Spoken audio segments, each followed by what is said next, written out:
আগে কথা বলতে দিত না, আর এখন কথা বললে শোনে না। জিনিস একই। আগে কথা তো বলতেই দিত না, আর এখন এত বলা বলি, এরপরও শোনে না। বললো না, আগে বলতে দিত না, এখন বললে শোনে না। হ্যাঁ, আপনারা মন দিয়ে আওয়াজ শুনছেন তো, বলতে পারলেন না কেন? হ্যাঁ, তো এটার দ্বারা উদ্দেশ্য কি আপনার? এটার দ্বারা উদ্দেশ্য হলো, মনে রাখতে হবে এখনো কিন্তু আমাদের ভয় কাটে নাই। ইনশাল্লাহ খেলাফত ব্যবস্থার দিকে আমাদের এগিয়ে যেতে হবে। যখন এটা আমরা ইনশাল্লাহ এই খেলাফত ব্যবস্থা যখন প্রতিষ্ঠিত হয়ে যাবে, আমাদের ভয়ভীতি থাকবে না।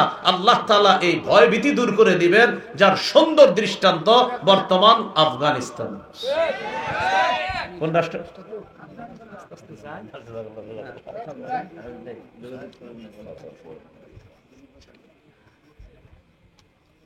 তো এখন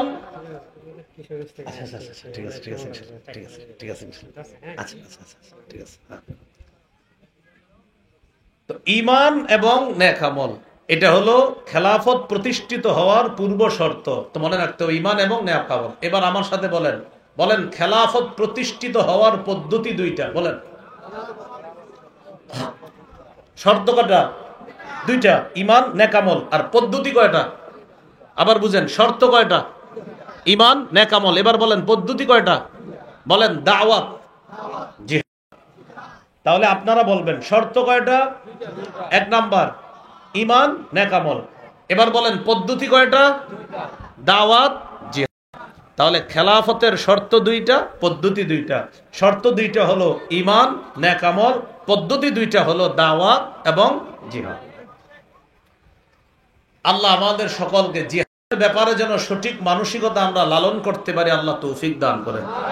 জানতে চাই আমাদের এই দেশে ইসলামী হুকুমত কায়েম হোক, এটা চাই কারা কারা? ইনশাআল্লাহ সবাই চাই তো ইনশাআল্লাহ। এবার মূল আলোচনায় চলে আসি। তাহলে নির্যাতিত হওয়ার পর মুসলমানরা চলে গেলেন মদিনায়, ইসলামী রাষ্ট্র কায়েম হলো। আল্লাহ বললেন ইসলামী রাষ্ট্রের যিনি প্রধান হবে, যার দায়িত্ব দিব আমি, তার মৌলিক কাজ হবে চারটা: নামাজ কায়েম করা, যাকাত আদায় করা, সৎ কাজের আদেশ করা, অসৎ কাজের নিষেধ করা। এবার আমরা গুরুত্বপূর্ণ একটা আলোচনা শুনব। শাসক যিনি হবেন তার কিছু গুণ থাকবে, এটা খুব মন দিয়ে শুনি। শাসক যিনি হবেন তার এক নাম্বার গুণ হবে আল্লাহমুখী হওয়া, আখিরাতমুখী হওয়া। সুবহানাল্লাহ। বলেন তো মুসলিম শাসকের কাজ কয়টা? ভুলে গেছে? না, চারটা। কাজ কয়টা? নামাজ প্রতিষ্ঠিত করা, যাকাত আদায় করা, সৎ কাজের আদেশ করা, অসৎ কাজের নিষেধ করা। এবার আমরা জানবো গুণ। এক নাম্বার গুণ হলো আল্লাহমুখী হওয়া, আখিরাতমুখী হওয়া। এবার দলিল নেই আমরা। সূরা নামলের 15 থেকে 19 নম্বর আয়াতে আল্লাহ বলেন, ওয়ালাকাদ আতাইনা দাউদা ওয়া সুলাইমানা ইলমা। আমি দাউদ এবং সুলাইমান নবীকে ইলম দান করলাম। ওয়া ক্বালা আলহামদুলিল্লাহিল্লাযী ফাদ্দালানা আলা কাসীরিম মিন ইবাদিহিল মুমিনিন। তারা দুইজন বললেন সমস্ত প্রশংসা আল্লাহর, যিনি আমাদেরকে তার অধিকাংশ মুমিন বান্দাদের উপর শ্রেষ্ঠত্ব দান করেছেন। দাউদ নবী আর সুলাইমান নবী বললেন, ওয়ারিসা সুলাইমানু দাউদা। সুলাইমান নবী দাউদ নবীর উত্তরাধিকার হলেন। মনে রাখতে হবে, নবীরা কোনো সম্পদের উত্তরাধিকার হন না। সুলাইমান নবী তার বাবার উত্তরাধিকার হয়েছেন নবুয়তের, রাজত্বের, এলেমের। নবীরা উত্তরাধিকার হয় নবুয়তের, রাজত্বের, এলেমের। তো সুলাইমান নবী উত্তরাধিকার হয়েছেন রাজত্বের, এলেমের, নবুয়তের উত্তরাধিকার হয়েছেন। বাবাকেও আল্লাহ নবী বানিয়েছেন। দাউদ নবী 40 বছর ফিলিস্তিন শাসন করছে। 74% ফিলিস্তিনের অঞ্চল সাম্রাজ্য তিনি কায়েম করেছেন দাউদ নবী। দাউদ নবীর পর সুলাইমান নবী শাসক হলেন, তিনিও 40 বছর। বাবা এবং সন্তান দুজনে মিলে ফিলিস্তিন শাসন করলেন 80 বছর। কয় বছর?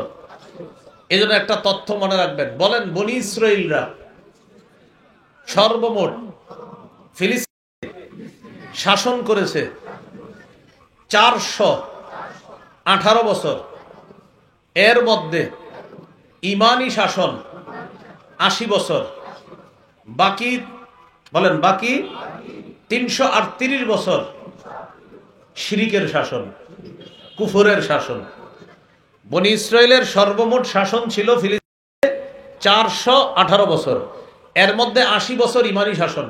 এখন 418 থেকে 80 বাদ দেন, থাকে আর কত? 338। আমার তো এটাই মনে হয়, হ্যাঁ 338। 80 বাদ দিলে থাকে 338। এই 338 বছর শিরিকের শাসন, 80 বছর হলো ইমানি শাসন। মজার ব্যাপার, এই 80 বছর ইমানি শাসনের 40 বছর দাউদ নবী, 40 বছর সুলাইমান নবী। সুবহানাল্লাহ। তো সুলাইমান নবী দাউদ নবীর উত্তরাধিকার হলেন। হওয়ার পর কি বলে দেখেন, সুলাইমান নবীর কথাগুলো আল্লাহ কোরআনের মধ্যে বলেন, وَقَالَ يَا أَيُّهَا النَّاسُ عُلِّمْنَا مَنطِقَ الطَّيْرِ, হে মানুষ, আমাকে পাখির ভাষা শিক্ষা দেওয়া হয়েছে। সুবহানাল্লাহ। وَأُوتِينَا مِن كُلِّ شَيْءٍ, আমাকে সব বিষয় দেওয়া হয়েছে আল্লাহর পক্ষ থেকে। সুলাইমান নবী কি বলে দেখেন, ইন্না হাযা লাহুয়াল ফাদলুল মুবিন, এটা স্পষ্ট অনুগ্রহ আল্লাহর পক্ষ থেকে। বলেন তো সুলাইমান নবী রাজত্ব নবুয়ত পাওয়ার পরেও অনুগ্রহ স্বীকার করলেন কার? আল্লাহ। এই জন্য যিনি মুসলিম শাসক হবেন তার 1 নাম্বার গুণ হবে তিনি আল্লাহমুখী হবেন। তার যত নেয়ামত দিবে সব নেয়ামতের কৃতিত্ব দিবে তিনি আল্লাহ। যে কথাগুলো আমরা শুনলাম বললাম, কথাগুলোর উপরে ইনশাল্লাহ সবাই আমল করব। বিশেষ করে আমাদের দেশে যেন ইসলামী হুকুমত কায়েম হয়, এই জন্য প্রতিদিন অতিরিক্ত 2 রাকাত নফল নামাজ পড়বো আমরা ইনশাল্লাহ। আল্লাহর কাছে খুব বেশি দোয়া করব। আরেকটা দোয়া করব, কোনোভাবেই যেন আমাদের দেশে কোরআনের বিরুদ্ধে কোনো আইন বাস্তবায়ন না হয়, এই দোয়া করতে হবে। যদি এরকম কোনো ঘটনা ঘটে যায় তখন মুসলমান ঘরে বসে থাকলে হবে না, উলামায়ে কেরামের ডাকে মুসলমান স্বতঃস্ফূর্তভাবে অংশগ্রহণ করতে হবে। আল্লাহ আমাদেরকে বুঝার তৌফিক দান করেন। মিম্বরের আমানত আমার সংকলন 1 থেকে 10 খণ্ড, যাদের প্রয়োজন হয় গাড়ি থেকে সংগ্রহ করেন। মুফতি আমির হামজা সাহেব বলছে কোরবানির বিষয়গুলা উনি অন্য এক জায়গায় এসে আলোচনা করবে। 27 নম্বর আয়াত সূরা মাইদার তেলাওয়াত করেছিলেন, ওই আয়াতের উপর আলোচনা করতে পারেন না, শেষের দিকে বললেন। কোরবানির আলোচনাগুলা আমার সংকলনের 10 নম্বর খণ্ডে কোরবানির বিষয়ে লম্বা আলোচনা পাবেন। মিম্বরের আমানতের 10 নম্বর খণ্ডে কোরবানির আলোচনা, হজের আলোচনা, গুনাহ সম্পর্কে আলোচনা, কোরবানির দাওয়াত যে খাইতে যাইবেন এই বিষয়ে আলোচনা, মেহমানদারি করবেন এই আলোচনা, মেজবান হবেন এই আলোচনা।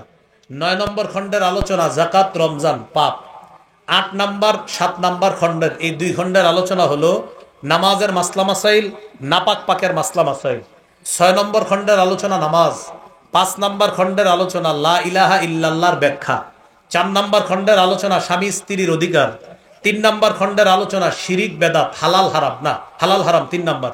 আর 2 নাম্বার খণ্ডের আলোচনা শিরিক বেদাত। 1 নাম্বার খণ্ডে আলোচনা সন্তানের 64টির অধিকার। এই 10 খণ্ডের মিম্বরের আমানত ওলামা হজরত সহ সর্বসাধারণ সংগ্রহ করতে পারেন। গাড়িতে আছে, গাড়ি থেকে সংগ্রহ করতে পারেন। গাড়ির কাজ ভাঙা যাবে না, ভদ্রভাবে ওখান থেকে সংগ্রহ করে নেবেন, ওদের থেকে সংগ্রহ করতে পারেন। আমিন ওয়া আখিরু দাওয়ানা আলহামদুলিল্লাহি রাব্বিল আলামিন। আর নাই তো? আচ্ছা।